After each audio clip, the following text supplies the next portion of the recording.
The moment Soraya Halverson heard the words, "She won't last 6 months," she knew her wedding day had already become her funeral. She was standing in the bridal suite of the Kestrel Bay Hotel, half-zipped into a gown that cost more than her father's hospital bill, when the voices drifted in through the air vent above the vanity. Her bridesmaids had stepped out to find the photographer. The hairstylist had gone for more pins. For exactly 4 minutes, Soraya was alone with her reflection and the strange ache pressing behind her ribs. That's when she heard him. Rainier Vasco, her groom. The man whose family had bought her father's debts, her mother's silence, and the deed to the only house Soraya had ever lived in. The man she would, in 47 minutes, promise to love until death parted them. He was laughing. Not the soft, controlled laugh he used at charity dinners, the one that made senators lean closer and waiters stand straighter. This laugh was different. Loose. Cruel. The laugh of a man who'd just made a joke he was proud of. 6 months, tops, he was saying. That's what the cardiologist told her parents last spring. Her heart's a ticking clock, Mateus. Why do you think they accepted my offer so fast? Soraya's hand froze on her zipper. A second voice answered. Mateus Brandt, Rainier's oldest friend, the one who'd been at every dinner since the engagement was announced 6 weeks ago. And she has no idea? She thinks it's anxiety, some panic disorder her mother invented to keep her calm. By the time she figures it out, the prenup will be signed, the family company will be in my name, and I'll be a sympathetic widower with a controlling stake in 3 shipping ports. A pause. The clink of crystal. It's almost too clean. A third voice. Older, drier, amused. And the girl? The girl is a beautiful, polite, well-bred ghost. She'll smile through the vows. She'll dance the first dance. She'll faint at some point, they always do. The sick ones and the photographers will get the perfect, tragic shot. Then she'll spend her last few months in a private clinic in Zurich, and I'll spend the rest of my life turning her father's company into mine. The laughter that followed wasn't the loudest sound in the room. The loudest sound was Soraya's own breathing, suddenly too shallow, suddenly too loud against the marble walls. She pressed her hand flat against the vanity, steadying herself, her vision tilted. Then it cleared. She had 3 pieces of information, and she organized them the way her grandmother had taught her to organize bad news. Oldest to newest, smallest to largest. 1. She was dying. Her parents had known for almost a year and had hidden it from her under the name anxiety. 2. Her wedding was a transaction. She was the asset. Rainier Vasco had bought a corpse and dressed it in white silk. 3. In 47 minutes, she was supposed to walk down a marble aisle in front of 300 guests and seal her own coffin. She waited for the tears. They didn't come. What came instead was the strangest sensation she'd ever felt. A quiet, almost holy stillness, the kind she imagined people felt the moment before a car crash, when the world slowed down enough to be seen clearly for the first time. She looked at her reflection in the mirror. Pale skin, dark green eyes, hair the color of wet sand pinned back in the elaborate twist the stylist had spent 2 hours perfecting. The dress shimmered under the chandelier ivory silk and hand-stitched pearls, a gown her mother had cried over in the boutique because, "My baby looks like a queen." A queen, Soraya thought, a queen on her way to her own beheading, and she smiled. It wasn't a happy smile. It wasn't even an angry one. It was something colder and far more dangerous, the smile of a woman who has just realized that she has nothing left to lose, and therefore everything left to take. Before you hear what happens next, do me a small favor. Drop a comment with the city you're watching from. I genuinely want to see how far this story travels tonight. And if you stay until the very end, you'll see exactly why what happened in the next 4 hours changed 3 families, 2 empires, and 1 woman's understanding of who she really was. Hit that like button if you're already invested, and let's get into it. Soraya turned away from the mirror. She had 46 minutes. She didn't know yet who Caspian Drosen was. She didn't know that he was already in the building, 3 floors below, sitting in the back row of the chapel in a charcoal suit and a quiet rage. She didn't know that he had come to this wedding for reasons that had nothing to do with her, and that within the next hour, those reasons would become entirely about her. She only knew one thing. The same thing every cornered animal eventually figures out. If they wanted a tragic bride, she would give them tragedy, but not the kind they had paid for. To understand what Soraya Halverson did next, you have to understand what Soraya Halverson had been. Not the woman in the mirror. Not the polished bride in the $8,000 gown. The girl underneath all of that, the one who, for 26 years, had been quietly disappearing in plain sight. She had grown up in Lynn Moor, a fading port town 2 hours north of the city, where her family ran a small shipping company that her great-grandfather had built from a single fishing boat and a stubborn refusal to die poor. The Halverson name had once meant something on those docks. Soraya remembered being 7 years old, walking beside her father as longshoremen tipped their caps and called him Sir. She remembered her mother's garden, the peach tree that bloomed every May, the kitchen window that faced the water. She also remembered, very clearly, the night the company began to die. It was a phone call, then another, then lawyers in suits her father couldn't afford, sitting at the dining table where her mother used to braid her hair. A bigger company had moved into the port. Cheaper, faster, backed by money that didn't ask questions about where it came from. Within 2 years, the Halversons were drowning in a debt none of them fully understood. Soraya was 19 when she walked into the kitchen and found her mother crying over a stack of envelopes. She didn't ask what they were. She knew. She had been a quiet, observant child who grew into a quiet, observant young woman. And she had a gift her mother often called unsettling. She noticed things. The way her father had stopped sleeping. The way the peach tree hadn't been pruned in 2 years. The way her mother had started speaking in past tense about the future. Soraya had been studying maritime law at university, 3 semesters away from the degree she'd dreamed about since she was 12. She came home that weekend and told her parents she was taking a leave of absence. She'd return when things were stable. She got a job at a small archive in the city, cataloging old shipping manifests for a historical society, because it was the only work she could find that paid weekly. She never went back to school. The leave of absence became a year, then 2, then 4. The archive job became her life. She lived in a single room above a bakery on Verland Street, surrounded by stacks of documents from voyages that had ended 100 years before she was born. She read in the evenings her grandmother's old books, mostly poetry and history and a strange little volume of letters between 2 sisters separated by a war. She didn't have many friends. She'd never had a serious relationship. She'd told herself there would be time later. Then, last spring, the dizzy spell started. She fainted twice at the archive. Her mother insisted on a doctor. The doctor insisted on a specialist. The specialist ordered tests Soraya wasn't allowed to read. Her parents took the results into a private office and emerged 40 minutes later with red eyes and a story about anxiety. They told her she needed rest. They told her stress was dangerous for someone with her constitution. They told her, 3 weeks later, that a man named Rainier Vasco had asked to meet her. She remembered the dinner clearly. He had been charming in a way that felt rehearsed. He had asked her about her grandmother's books. He had told her she had her mother's eyes. He had looked at her, throughout the entire meal, the way a butcher looks at a cut of meat he's already paid for. 3 months later, she was engaged. 6 weeks after that, she was standing in the bridal suite of the Kestrel Bay Hotel, listening to her future husband joke about her funeral.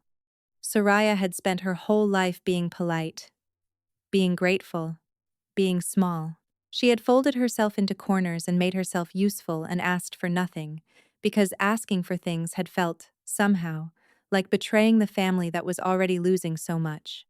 But standing there in that ivory gown, with 46 minutes left on the clock, she realized something her parents had never wanted her to know. Polite girls die quiet deaths, and she was done being polite. She locked the bridal suite door. Then she sat down on the velvet bench in front of the vanity, folded her hands in her lap, and began to think. Not panic, not grieve. Think. This was the gift her grandmother had given her, the one her mother had never quite trusted, the ability to go very still inside her own mind when the world started shaking. Her grandmother used to say that the women in their family had always been like that. We don't break in storms, Soraya. We listen for which way the wind is moving, and then we move with it. She listened now. The first thing she let herself feel was the dying. Not the fear of it, the fact of it.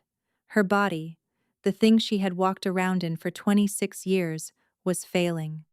Some valve, some chamber, some quiet machinery she had never thought about was wearing out faster than it should. 6 months. Maybe more. Maybe less. She let that sit in her chest for a full minute. She did not look away from it. Then she let herself feel the betrayal. Her parents had decided she could not handle the truth. They had sold her to a man who treated her diagnosis like a business opportunity, and they had told themselves it was love. Maybe they had even believed it. Maybe Renier had told them he could give her the best care money could buy. Maybe they had wept on the way home from his office and told each other they were doing the right thing. It didn't matter. Love that hides the truth isn't love. It's management. She let that sit too. And then, finally, she let herself feel the rest of it, the strange, crystalline clarity that had been building in her chest since she'd heard Renier's laugh through the vent. She was already dying. That meant Renier Vasco's most powerful weapon, the threat of ruin, of consequence, of taking everything from her, had no edge. You can't threaten a woman who has already lost the future. You can only beg her not to take you down with her. She thought about that for a long moment. Then she smiled again. The same cold smile, the one that did not belong to the polite, useful, disappearing girl her parents had raised. She had assets. More than Renier knew. She had her grandmother's name on certain documents the family had never updated. She had 4 years inside an archive that cataloged every shipping manifest, every port transaction, every lease agreement that had ever passed through Linmore Harbor, including, she now realized, with a slow and rising chill, the leases that the Vasco family had used to seize her father's company. She had read those manifests. She had filed them. She had a memory for paper that was almost photographic, and she had spent 4 years touching the documentation of her own family's destruction without ever quite letting herself understand what she was looking at. She understood now. Renier Vasco had not legally bought her father's debt. He had engineered it. The shell companies, the sudden tariff changes, the impossible-to-meet deadlines, they were all in those manifests. She didn't have proof yet, but she knew where it lived. And she knew, more importantly, that no one had ever thought to look for it, because no one had ever thought the quiet girl above the bakery on Verlin Street might be dangerous. She stood up. She walked to the window of the bridal suite. The Kestrel Bay Hotel sat on a cliff above the water, and from this window, she could see the whole harbor, the boats, the cranes, the warehouses with the Vasco name painted in fresh black letters on their roofs. He had built his empire on top of her father's bones, and now he was going to build it on top of hers. Unless she stopped him. She had 41 minutes until the ceremony. She wasn't going to run. Running was what frightened girls did, and she was no longer frightened. Running would protect her parents from scandal, but leave Renier free to do this to the next girl, and the girl after that. Running would mean dying as exactly what he believed her to be, a beautiful, polite, well-bred ghost. No! She would walk down that aisle. She would smile. She would say her vows. She would let him kiss her on the cheek and lead her into the reception hall and hand her the first glass of champagne. She would let him believe, for as long as possible, that everything was going exactly the way he had paid for it to go. And then, sometime between the toasts and the cake, she was going to do something the Vasco family had never seen a Halverson woman do. She was going to bring the whole thing down. She turned from the window. She picked up her phone, scrolled to a number she hadn't called in 3 years, and pressed send. It rang twice. A familiar voice answered, gravel rough and sleep thick. Soraya? It's your wedding day. Why are you— Auntie Magdalene, she said quietly. I need you to listen very carefully. I don't have much time, and I need you to do exactly 3 things before 2 o'clock. There was a pause on the other end of the line. The kind of pause that happens when one woman recognizes the voice of another woman who has just decided, finally, to stop being afraid. "I'm listening, my love," her aunt said. Outside the bridal suite, somewhere down the hallway, a string quartet had begun to tune. The first long, mournful note of a violin slid through the door. Soraya took a slow breath, and then she began. Aunt Magdalene listened, without interrupting. Soraya had always loved that about her, the way she could absorb terrible news the way old stone absorbs rain. Magdalene was her father's older sister, the one the family rarely talked about, the one who had walked away from Linmore at 22 and built a quiet life as a paralegal in the city. She had never married. She had never apologized for it. She had been, for as long as Soraya could remember, the only adult in their family who answered questions with answers instead of with silence. "3 things," Soraya said. "First, I need you to drive to my apartment. Under the floorboard beneath the radiator, there's a metal box. Inside the box is a folder labeled Halverson Manifests, 2019 to 2023. I need you to bring it to the Kestrel Bay Hotel. Tell the front desk you're delivering documents for the bride. They'll let you up." Soraya. "Second, call your friend Idris, the one who used to work for the prosecutor. Tell him I have evidence of coordinated commercial fraud spanning at least 4 years and 3 jurisdictions. And tell him I will deliver it tonight if he can promise me one thing, that none of it will reach my parents until I'm dead." A silence. "Soraya, what are you?" "Third," Soraya said, her voice perfectly even. "I need you to find out everything you can about a man named Caspian Drosen. He's somewhere in this hotel. Tell me what kind of man he is." The pause this time was longer. "Why that name?" Magdalene asked carefully. "Because his family owns the second largest shipping operation in this region, and Rainier Vasco has been trying to push him out of 3 contracts for the past 18 months. If Rainier has enemies, Caspian Drosen is one of them. And the enemy of my enemy is the only person in this building who might agree to listen to me before 2 o'clock." Magdalene exhaled slowly. "My love," she said, "you sound like your grandmother. Good. I'll be there in 40 minutes. Soraya hung up. She had 38 minutes. She used the next 4 to splash cold water on her wrists and reapply the lipstick she'd cried off without realizing. Then she sat down again and made the second call. This one was harder. She dialed her mother. The phone rang 4 times before her mother picked up, breathless, already mid-fuss. "Soraya, darling, where are you?" Rainier is asking. The photographer. "Mama," Soraya said. "I know about the heart." The silence that followed was the loudest silence she had ever heard. She didn't let her mother fill it. "I'm not going to ask you why you didn't tell me. I'm not going to tell you what I think of what you did. I'm only going to ask you one thing, and I need you to answer me honestly. Just this once. Do you understand?" Her mother made a small, broken sound. "How much money does Rainier Vasco's family own of ours?" Soraya. "How much, Mama?" "All of it." Her mother's voice cracked. "The house, the company, the boat your grandfather built, the bank account your grandmother left for you. He bought the lien on every single one of them 6 months ago. If the wedding doesn't happen, we lose everything, my love. Everything." Soraya closed her eyes. There it was, the full shape of the cage. "Thank you," she said quietly. "That's all I needed to know." "Soraya, please tell me you're not going to do something." "I love you, Mama. Tell Papa I love him too. I'll see you at the altar." She hung up before her mother could answer. She sat very still for a long moment. Then she stood, walked to the door of the bridal suite, and unlocked it. She didn't open it. She just unlocked it. Because in approximately 19 minutes, someone was going to walk through that door, and Soraya needed to be ready for him. She had asked Magdalene to find out about Caspian Drosen, but she didn't need her aunt's research to know the basics. Everyone in shipping knew the Drosen name. His grandfather had built a fleet from nothing in the years after the Second War.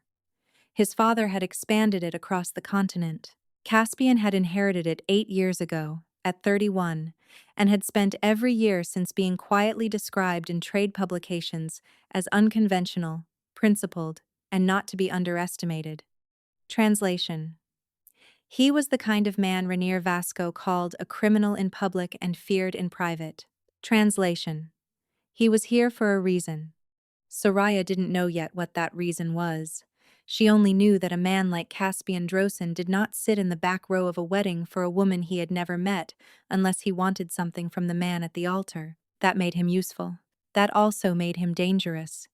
She crossed to the small writing desk in the corner of the suite, picked up a piece of the hotel's heavy cream stationery, and wrote 3 sentences in her grandmother's careful, slanted hand. I know what Rainier Vasco did to your shipping contracts. I have proof. If you want it, find me before the 3rd dance. She folded the note in half. She did not sign it. Then she walked to the door, opened it just enough to flag down the young hotel runner stationed at the end of the hallway, a boy who couldn't have been older than 19, in a tight burgundy uniform that didn't quite fit him at the shoulders. I need you to deliver something for me, she said softly, quietly. He nodded, eyes wide. There is a man sitting in the back row of the chapel. Charcoal suit, dark hair, gray at the temples. He is alone. His name is Caspian Drosin. Place this in his hand. Don't speak. Don't wait for an answer. She pressed the note into his palm, along with a folded bill from the small clutch beside the vanity. The boy looked down at the note, then up at her. Ma'am, he said, are you all right? It was the first time anyone had asked her that question in 6 weeks. She almost broke. Instead, she smiled, not the cold smile from before, but something softer, something that surprised her by being real. I will be, she said. After today. He nodded once and hurried off. Soraya closed the door. She had 18 minutes left. She walked back to the mirror, picked up the veil her mother had wept over, and lifted it carefully over the elaborate twist of her hair. She fastened the small pearl combs at her temples. She straightened the pearls along her collarbone. She made herself look exactly the way Rainier Vasco expected her to look. A beautiful, polite, well-bred ghost, smiling. The 18 minutes between sending the note and walking down the aisle were the strangest of Soraya's life. She did not pace, she did not cry. She moved through the bridal suite with the slow, deliberate calm of a woman packing for a long journey, except what she was packing was not a suitcase. It was herself. She pulled the small clutch from the vanity and emptied it onto the velvet bench. Inside were the things her mother had selected for her: a tube of nude lipstick, a folded handkerchief embroidered with her new initials, a small vial of perfume that smelled like white roses and resignation. Soraya looked at all of it for a long moment. Then she swept it into the wastebasket. From the inside pocket of her overnight bag, hidden beneath a layer of folded silk, she retrieved a different set of objects: her grandmother's silver locket, the one with the tiny photograph of the peach tree inside. A miniature voice recorder she had bought 3 months ago from an electronics shop near the archive, when something in Rainier's tone at a dinner party had made her hands go cold without her understanding why. A flash drive containing the digitized index of every manifest she had personally cataloged in the last 4 years. A folded copy of her grandfather's original incorporation papers for the family company. Papers that, she was almost certain, contradicted the chain of ownership Rainier had used to seize the firm. She placed the locket around her neck, hidden under the high lace collar of her gown.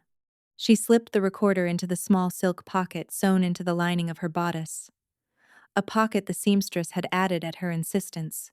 For tissues, she'd said, with a small, embarrassed laugh. The seamstress had thought it was charming.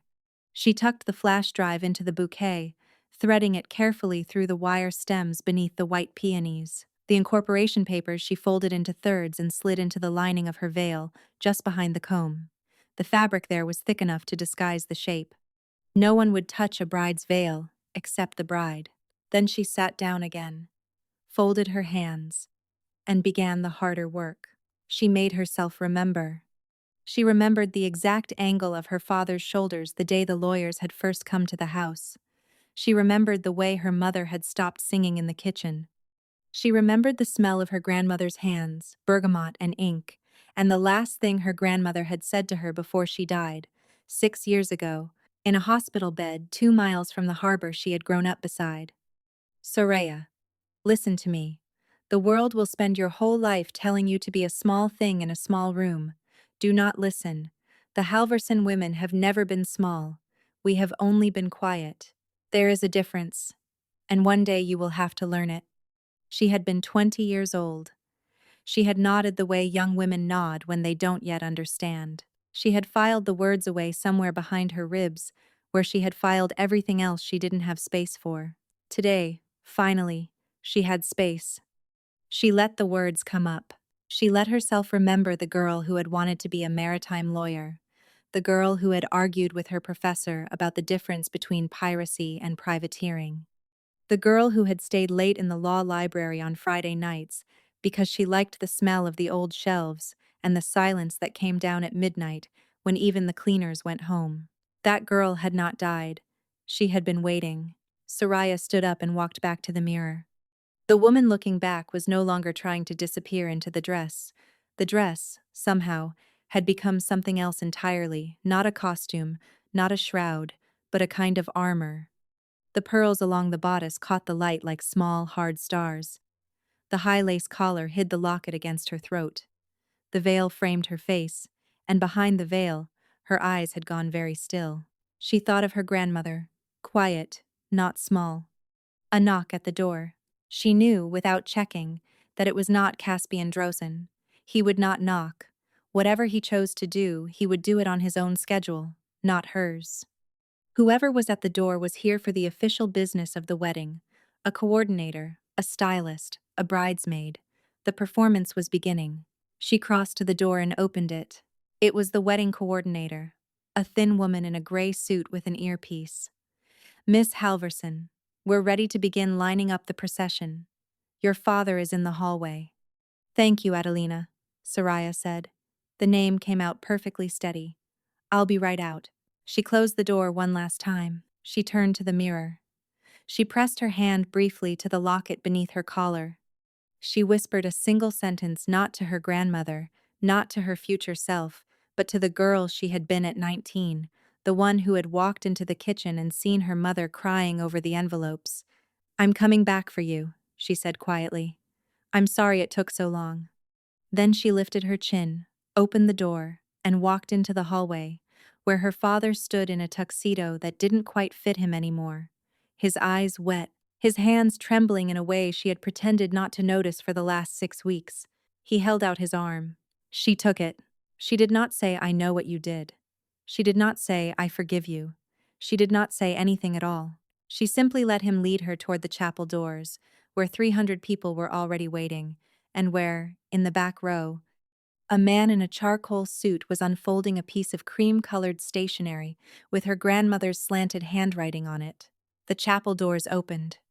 300 faces turned toward her at once, and for a fraction of a second Soraya felt her body try to do what it had been trained to do for 26 years, make itself smaller, lower its eyes, apologize for taking up space.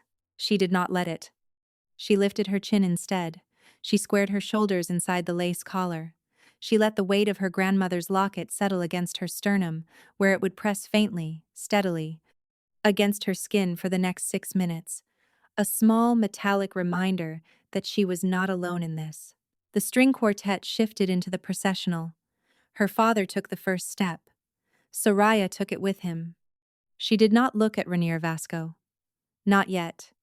She had decided, in the bridal suite, that she would not give him her face until she was directly in front of him at the altar. Until then, her eyes belonged to her, and so she let herself look. She looked at the chapel itself, the soaring stone arches, the stained glass throwing pools of red and blue across the marble floor, the candles flickering along the aisle in tall silver holders. She looked at the flowers, at the way the white peonies had been arranged to hide the rust-colored chrysanthemums her mother had been overruled about. She looked at her aunts, her cousins, her father's old business partner, Otto Varingen, who had known her since she was 4 years old and who was crying into a folded handkerchief in the third row. She looked at the back row. He was there. Caspian Drosin was exactly the way her imagination had drawn him: tall, rangy, dark-haired with silver at the temples, a face that did not waste expressions. He sat with his elbows on his knees and her note open between his hands. He was reading it. He had not yet looked up. Then, as if he felt the weight of her gaze across the entire length of the chapel, he did. Their eyes met for less than a full second. He did not smile. He did not nod. He did nothing at all that another guest would have noticed. But Soraya saw it, the small, deliberate tilt of his head, almost imperceptible, the gesture of a man acknowledging a transaction that had just been opened.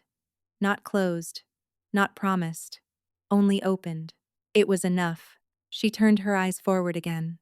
Renier was waiting at the altar. He was beautiful.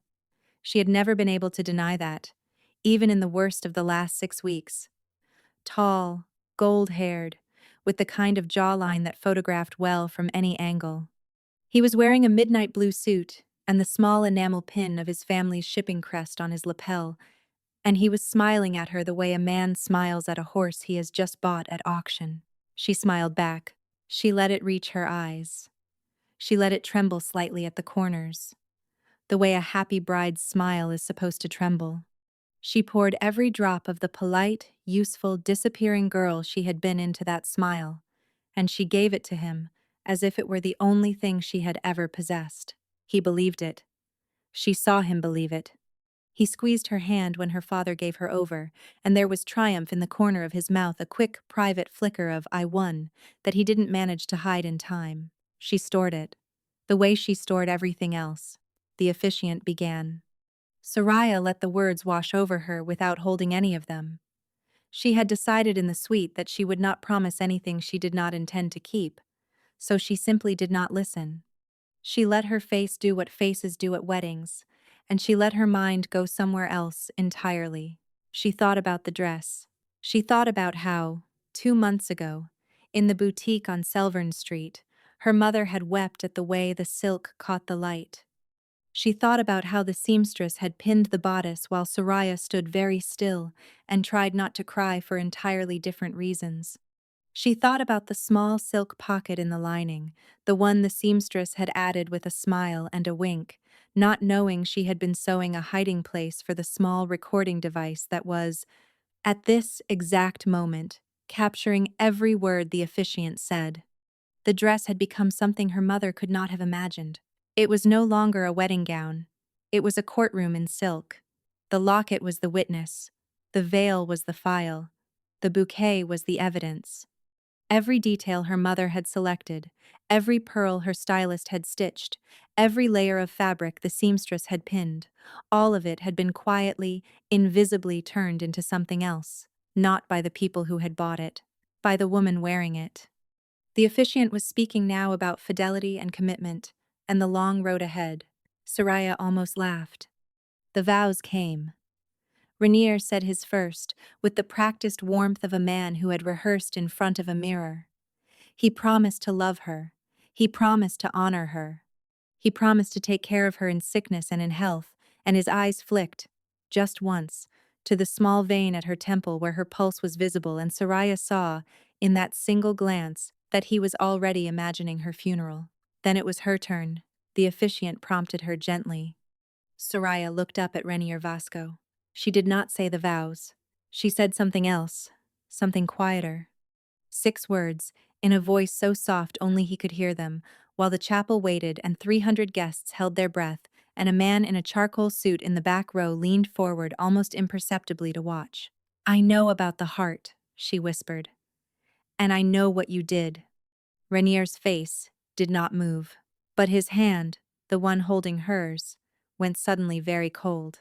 Then Soraya's knees gave out. The collapse was not entirely planned.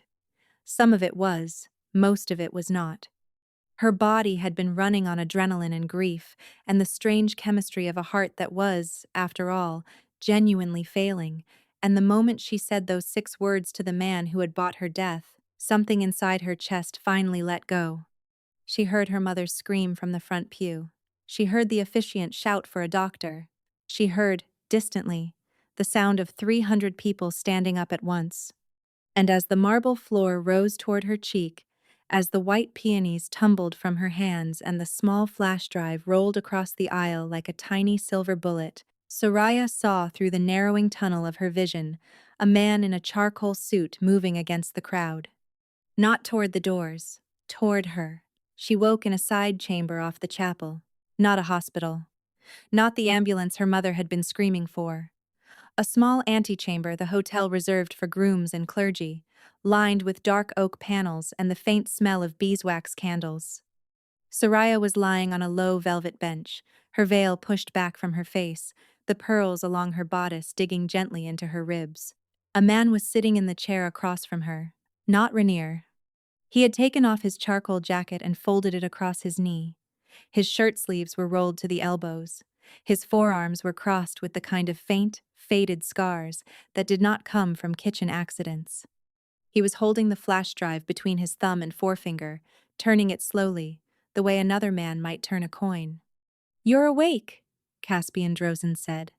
His voice was lower than she'd expected, and quieter. "Don't sit up yet. Your blood pressure is still finding itself." Soraya did not sit up. She did, however, look directly at him. "Where is Rainier?" "In the main hall." Telling 300 people that his bride had a fainting spell from the heat and will be transported to a private clinic immediately. There's a car already waiting at the side entrance. 2 of his men are with it. He paused. "I don't believe he intends to bring you back." Soraya nodded once. She had expected this. "How long was I out?" 11 minutes. "Where are we?" 3 doors down from the chapel. I told the coordinator I was a family physician. She didn't ask for a license. He almost smiled. "People believe what they want to believe at weddings." She studied him. He was handsomer up close than he had any right to be, in the worn-down, weather-cut way of men who had done physical work before they had ever done business.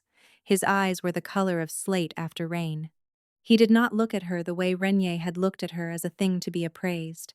He looked at her the way a man looks at a problem he has decided to take seriously. "Why are you here, Mr. Drozen?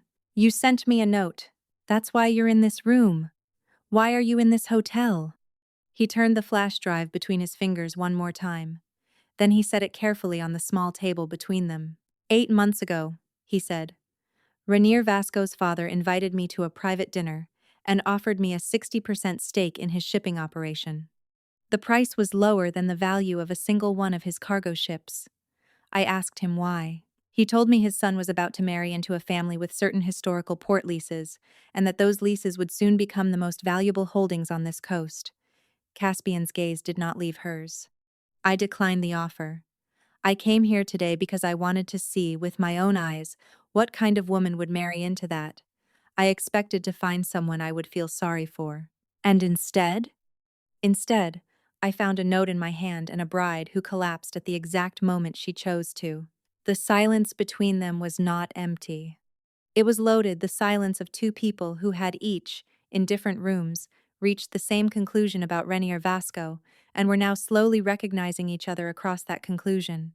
Soraya sat up, ignoring his earlier instruction. The room tilted briefly. She steadied herself against the back of the bench. She felt the shape of the recorder still tucked inside her bodice, still running. She felt the locket against her sternum. "I don't have much time," she said. "Rainier's men will come looking. My aunt is somewhere in this hotel with documents I need. There is a former prosecutor named Idris who is willing to take what I have, but only if I can deliver it by nightfall. I have been planning this for less than an hour, Mr. Drozen. I have been preparing for it for 4 years without realizing what I was preparing for." She paused. "I am not asking you for protection. I am asking you for 45 minutes. He waited. 45 minutes during which I can speak to my aunt, retrieve the rest of my documents, and walk out of this hotel without being placed in that car. After that, I do not need you. After that, I will not contact you again. You will have given me the only thing Rainier Vasco cannot afford to give me." She held his eyes. Time. Caspian Drozen looked at her for a long moment. Then he picked up the flash drive, pressed it gently back into her palm, and folded her fingers closed around it. 45 minutes, he said. And Miss Halverson, you misjudge me if you think I will only give you that. He stood. He retrieved his jacket. He moved to the door. There are 6 men in this hotel who work for me, he said without turning around. 2 are at the side entrance, currently explaining to Rainier's driver that the road has been temporarily closed for a parade. 2 are in the lobby.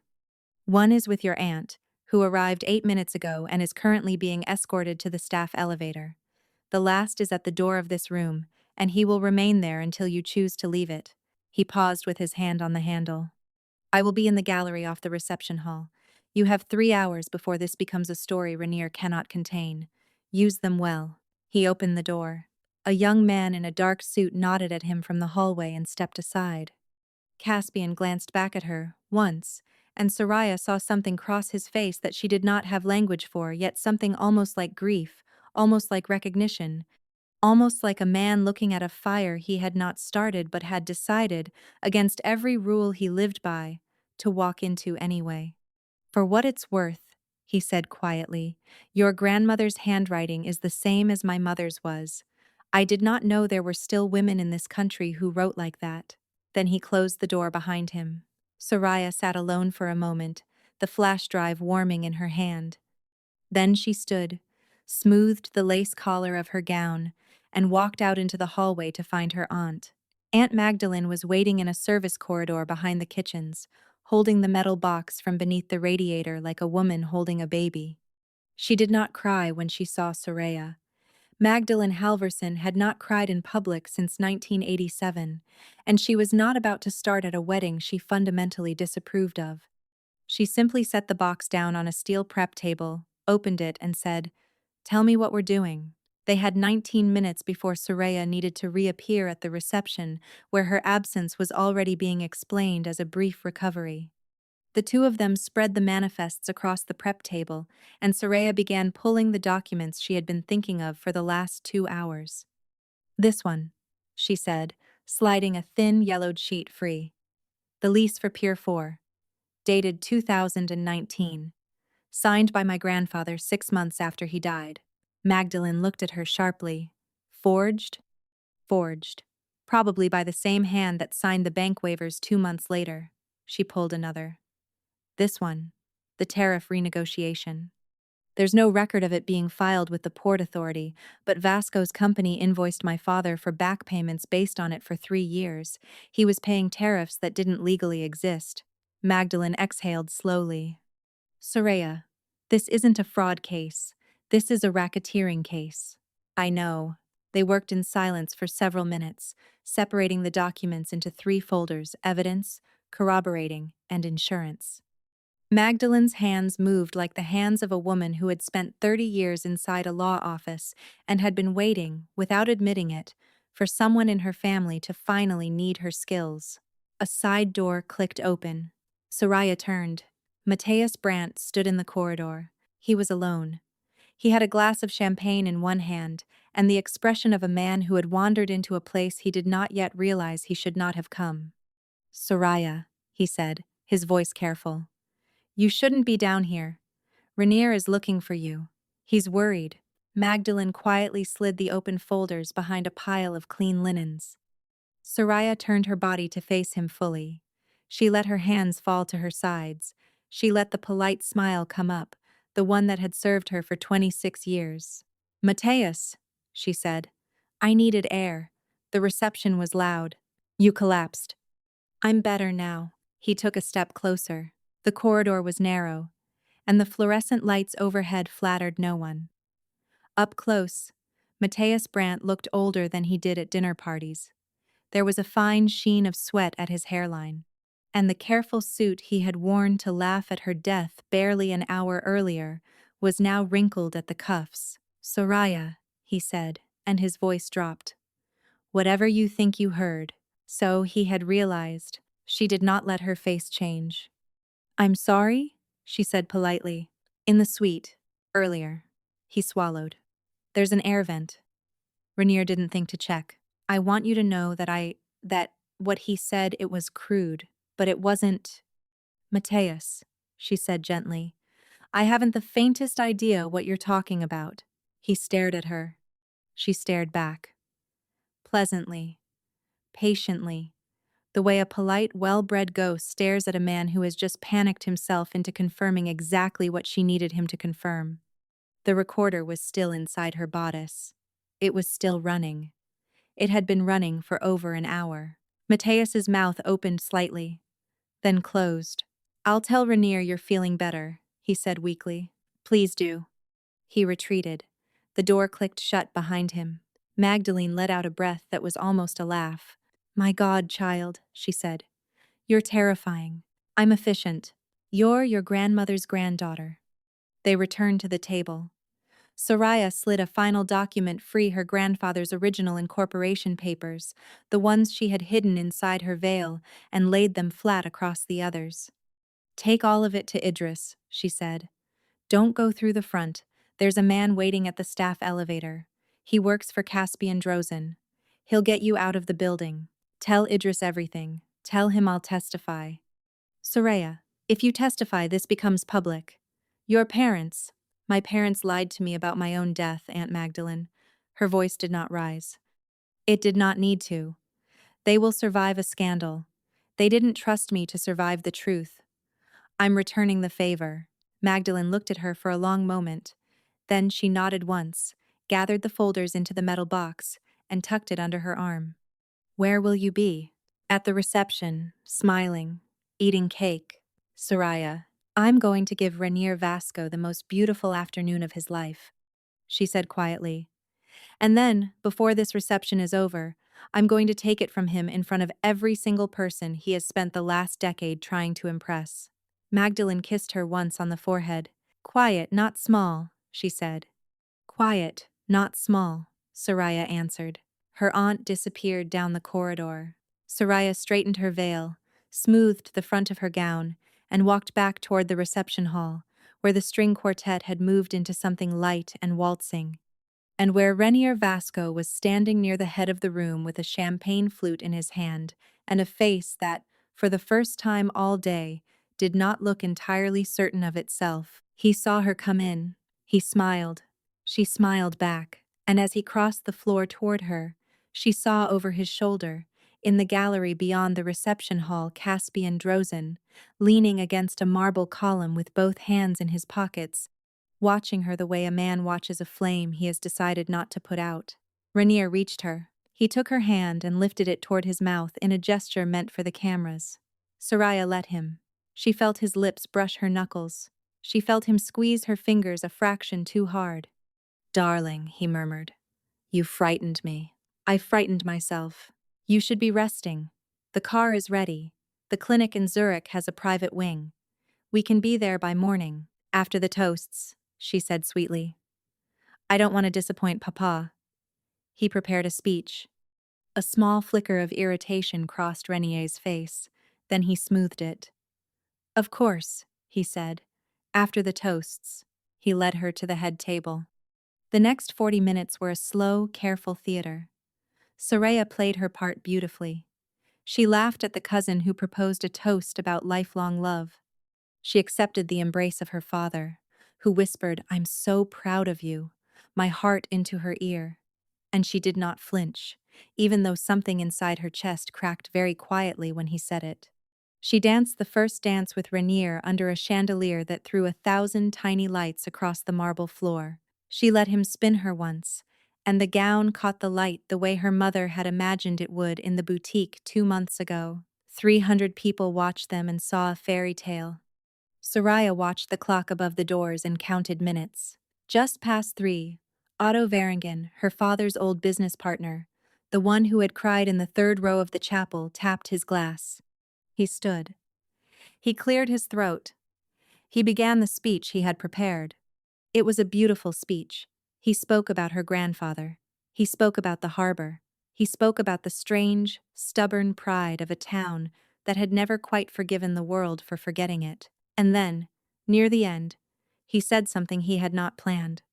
I have known this girl since she was 4 years old, Otto said, his voice thick. I knew her grandmother. I knew her grandfather. I knew the company they built with their own two hands, before things changed. He paused. He looked briefly at Rainier. I only hope that whoever holds that legacy now holds it the way they did, with honor. A small, uncomfortable silence rippled through the room. Rainier smiled and raised his glass smoothly. To honor, he said.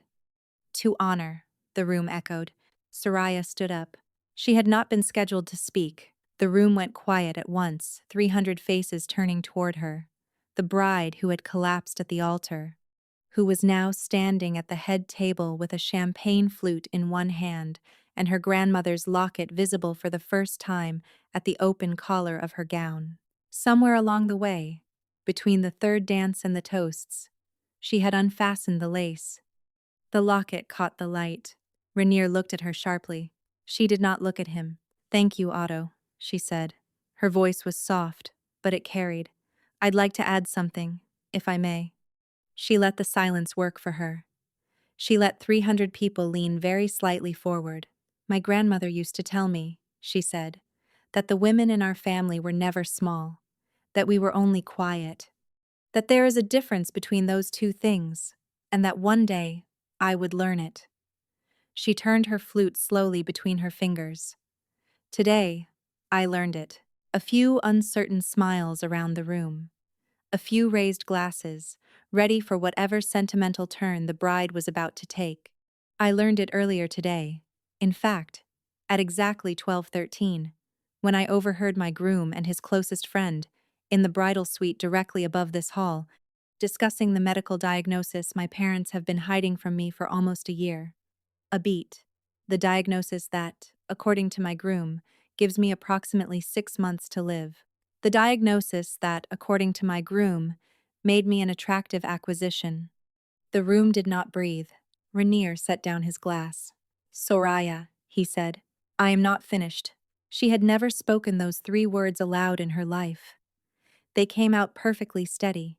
I learned, also, that the seizure of my family's company over the last 4 years was not a series of unfortunate market events. It was a deliberate, coordinated, and almost certainly illegal effort by the Vasco Shipping Group to engineer the exact debt that brought us to this room tonight. She set her flute down. I have, in my possession, the original incorporation papers of the Halvorsen Shipping Company, signed by my grandfather. I have manifests covering every relevant transaction between 2019 and 2023. I have a recording, made at 12:13 this afternoon, in which my groom describes in his own words his intention to wait for my death and consolidate the holdings under his name. She turned, finally, to look at Rainier. I have one more thing, she said. I have, as of approximately 15 minutes ago, a former prosecutor named Idris Tan, who is currently in possession of all of the above, and who has, I am told, already placed 3 phone calls. The room was no longer silent. The sound rising in it was something more complicated than silence, a low, collective intake of breath, the sound 300 people make when they are simultaneously deciding whether to believe what they are hearing. Rainier's face had gone white under his tan. She's unwell, he said, too loudly. His eyes were sweeping the room, looking for allies. She had a medical episode an hour ago. She doesn't know what she's saying. Mateus, Soraya said gently. Mateus Brandt, in the second row, went very still. Tell them what you said to me in the service corridor earlier this evening, Mateus, about the air vent, about what Rainier didn't think to check. Mateus opened his mouth, closed it, opened it again. He said nothing, but his silence said everything that needed saying. A woman in the third row stood up. Soraya did not recognize her at first, and then she did. Lottie Varingen, Otto's wife, a woman who had once baked her birthday cakes when she was small. Lotte simply lifted her glass very slightly in Soraya's direction, a salute. Then Otto stood beside his wife and did the same. Then a cousin she barely knew. Then another. Then her father's accountant, an old man named Ruskin, who had worked the Halvorsen books for 35 years and had always known something was wrong with the numbers. The toasts came up around her like small candles. Renier looked at the room he had spent 10 years buying. The room did not look back at him. And from the gallery, where he had not moved for the entire speech, Caspian Drozen finally pushed off the marble column and began, slowly, to walk. Not toward her, toward Renier. Soraya woke in a bed she did not recognize. The light coming through the window was the soft, gray-blue light of early morning by the water. She could hear gulls. She could smell salt and old wood and something faintly herbal, like the tea her grandmother used to brew when she could not sleep. She did not sit up immediately. She lay very still and took inventory. She was wearing a borrowed nightgown, soft cotton, 2 sizes too large. Her hair had been unpinned by whom, she could not yet remember. Her grandmother's locket was on the nightstand beside a glass of water and a small handwritten note. Her wedding gown was folded over the back of a chair in the corner, the pearls catching the early light like a small constellation that had finally been allowed to rest. She remembered the reception. She remembered Caspian crossing the floor toward Renier. She remembered Renier's bodyguards stepping forward and then, very quickly, stepping back when they saw the 6 men who had quietly placed themselves around the perimeter of the reception hall during the toasts. She remembered her father, in his too tight tuxedo standing up from his seat with tears running down his face, and saying, in a voice that carried farther than anyone expected, "Soraya, my heart, I am so sorry. I am so, so sorry." She remembered her mother covering her mouth with both hands. She remembered a phone call. Magdalene's voice. "Idris has it. Idris has all of it. Soraya, sweetheart, it's done." She remembered Caspian's hand at her elbow as the room around her began, very gently, to spin. She did not remember being brought to this house. She sat up slowly. The dizziness was there, but quieter than it had been yesterday, the way a wound is quieter the morning after. She picked up the note on the nightstand. "You are at my mother's house, 4 miles north of the city. You are safe. Your aunt is downstairs. A doctor, a real one, this time will be here at 9. I am in the kitchen. Take your time. See." She read it twice. She did not cry. She had decided, somewhere in the small hours, that she was not going to cry about any of this for at least a year. Crying was something she would schedule eventually, like a dental appointment. But not yet. Not this morning. She got up. She wrapped the borrowed robe around herself. She walked downstairs. The kitchen was warm and smelled of toast. Caspian was at the stove. Her aunt was at the table, in a robe that was even larger than Soraya's, sipping coffee and reading the morning paper as if this were any ordinary Sunday, and not the day after she had helped her niece take down a shipping empire from inside a wedding dress. Magdalene looked up. "There you are, my love," she said. "You'll want to see this." She pushed the paper across the table. The headline, in dense black type, read, "Vasco Heir detained. Former prosecutor files sealed complaint in coordinated fraud case. Sources cite evidence provided by Vasco's bride." Soraya sat down. She read it slowly. Her name appeared 4 times, Renier's appeared 11. Her father's appeared once, in a paragraph that described him, gently, as a victim of the alleged scheme. The article did not mention her diagnosis. She had asked Idris, through Magdalene, to keep that out of the public version. Some truths were hers to release on her own schedule. She set the paper down. "How long was I asleep?" 14 hours, Caspian said from the stove, without turning around. "The doctor will explain. Briefly. You're not going to die in 6 months." She looked up sharply. He turned. He had a kitchen towel over his shoulder and a cast-iron pan in his hand. He looked, in this light, like an entirely different man than the one who had sat in the antechamber of the chapel yesterday afternoon. "Last night," he said, "while you were unconscious, I made some calls. Your specialist is, as it turns out, a member of a clinical group that the Vasco family has financially supported for the last 6 years. The cardiologist who actually reviewed your scans at my request last night is a friend of my mother's. He is the head of cardiology at the University Hospital in Verlanen. He has not yet seen you in person, but he has seen your scans. He says, and I am quoting him, This is a treatable condition, not a terminal one. With surgery and follow-up, this woman has a normal life expectancy. The kitchen went very quiet. Soraya looked down at the table, at the grain of the wood, at the small chip in the rim of the coffee cup Magdalene had set in front of her. She had been preparing, for less than 24 hours, to die. She had not yet, in any real way, prepared to live. It was the strangest feeling she had ever had. She looked up. "They lied to me about that too," she said quietly. "Yes," Caspian said. "They did." She nodded slowly. She did not know yet what she felt about her parents. She suspected it would take years to know. She suspected some of it would never be entirely clean. But this morning, with the gulls outside and the toast in the pan, and her aunt's hand resting quietly on top of hers, she allowed herself one small, tentative thing. She allowed herself to imagine being 30, then 40, then older. She allowed herself, for the first time in almost a year, to imagine a future that was not measured in months.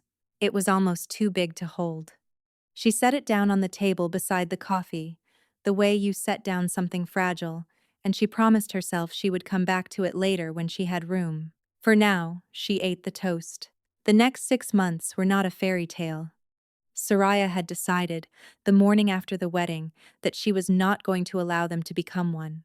She had spent 26 years inside other people's stories about her, and she was not interested in trading one set of stories for another, even a kinder one. She moved out of Caspian's mother's house after 11 days. He did not protest. He drove her to a small rental flat above a bookshop in Verlanen, 2 blocks from the cardiologist's office, and helped her carry up the few boxes Magdalene had packed for her from the room above the bakery on Verland Street. He shook her hand at the door. He did not come inside. "I will be where you can find me," he said, "if you need to find me. And I will not be where you can find me, if you need that more." It was, she realized later, the most respectful sentence anyone had ever said to her. The surgery happened in the 3rd week. It was not small. It was not romantic. It involved 6 hours under anesthesia, and a recovery that took longer than the doctors had promised. Magdalene moved into the flat for 2 months, slept on the small couch beneath the window, and made the kind of broths that grandmothers used to make in small kitchens that smelled of bergamot and ink. Soraya re-enrolled at the university in the 5th month. Her old professor, a woman named Petra Strang, did not ask why she had been gone for 7 years. Petra simply said welcome back and handed her the syllabus for the maritime law seminar she had been auditing through letters for the past 6 weeks while she was still recovering. Soraya did the reading sitting up in bed, then at the kitchen table, then, eventually, at her old corner of the law library on the 4th floor of the East Wing, the corner she had abandoned at 22, the corner that had been waiting for her without asking why. Renier Vasco was indicted in the 7th month. His father was indicted in the 8th. Matthias Brandt was indicted in the 9th, after he took a plea deal in exchange for a single afternoon of testimony in a small, fluorescent-lit room with Idris Tan on the other side of the table. The recording from inside her bodice, cleaned and authenticated, was the centerpiece of the case. It was played 3 times during the preliminary hearing. Soraya did not attend. She was, by then, halfway through her 2nd semester back, and she had a paper due on the legal personhood of 19th-century shipping consortiums. Her father wrote her a letter in the 11th month. It was 4 pages long. It did not ask for forgiveness. It described, in careful, plain language, the exact sequence of fears that had led him and her mother to make the decisions they had made, and it ended with a sentence Soraya would later frame and keep on the wall above her writing desk. "I confused protecting you with deciding for you. I will spend the rest of my life learning the difference." She did not write back immediately. She wrote back 4 months after that, when she was ready, and what she wrote was short and unsentimental and true, and it began the slow, imperfect work of becoming a daughter to her parents again.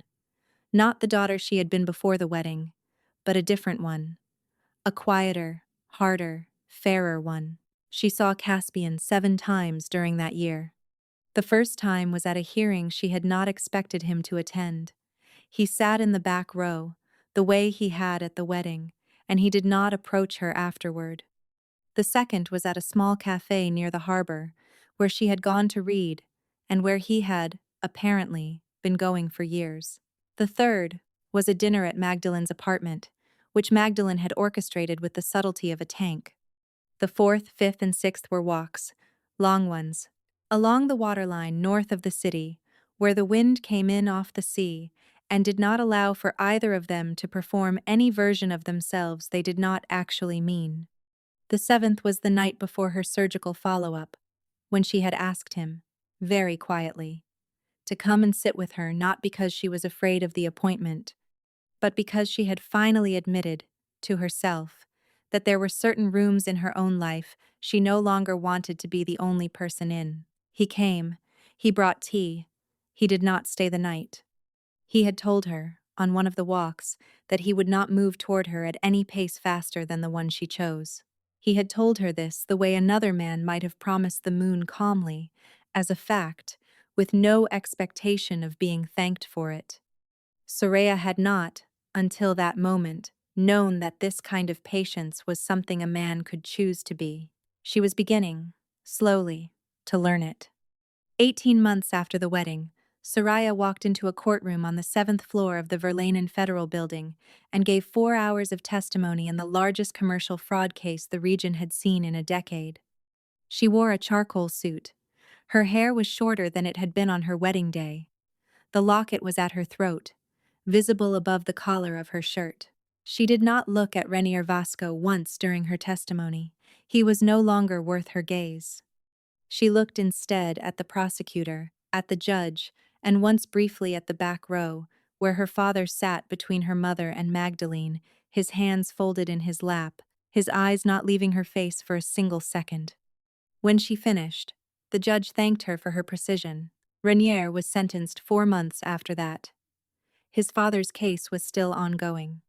The Halverson Shipping Company, what was left of it, had been returned to her father's name through a court order in the 14th month, a small ceremony in a clerk's office, at which Otto Varingen had wept openly, and Soraya had held her father's hand for the first time in a very long time.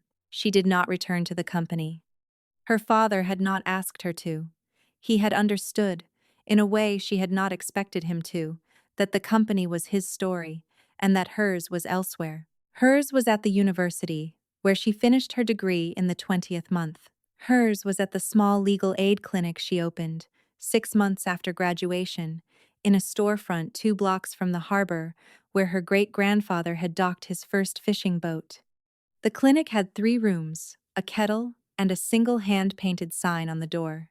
Halvorsen Maritime Advocacy, free consultations for dock workers, families, and small operators. It was not glamorous. It did not generate income for the first 18 months. It was, by every conventional measure, an extremely impractical use of a maritime law degree. It was the most useful thing she had ever done in her life. The clinic served, in its first 2 years, more than 400 families along the coast, many of them families whose small operations had been swallowed by larger firms in exactly the way her father's company had been. She did not win every case. She did not save every business, but she made the cost of swallowing a small operation slightly higher than it had been before her, and she was beginning to understand that this, the slow, unglamorous raising of a cost, was what her grandmother had meant by quiet, not small. The locket lived on her collarbone. The peach tree, against every odd, had survived the years of neglect at her parents' old house. Her mother had pruned it back to bare branches in the 2nd spring, and by the 3rd spring, against everyone's expectations, it had bloomed. Soraya brought a single peach blossom into the clinic that May and pressed it inside the heaviest book on her shelf, her grandfather's original, dog-eared copy of the Maritime Code. Caspian Drosen proposed to her on a Tuesday. There was no ring at first. There was only a question, asked at the end of one of their walks, 2.5 years after the wedding, that had not happened. They were standing on the small concrete pier where the harbor lights ended and the open water began. The wind was sharp. Her hair had grown back almost to its old length.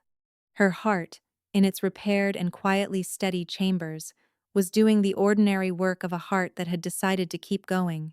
"I have been trying," he said, "to figure out the right way to ask you something for almost a year. Ask me. You have built a life that is entirely yours. You have done it without anyone's permission. I do not want to interrupt that life. I would like to be inside it. I would like to spend the rest of mine helping you protect it. I am asking, in the most ordinary way I can ask, whether you would marry me." She looked at him for a long moment. She thought about the bridal suite of the Kestrel Bay Hotel. She thought about the smell of beeswax in the small antechamber. She thought about the way a man had once turned a flash drive between his fingers and decided, for reasons of his own, to give her time. She thought about the difference between being chosen for what someone could take from you and being chosen for what someone wanted to stand beside.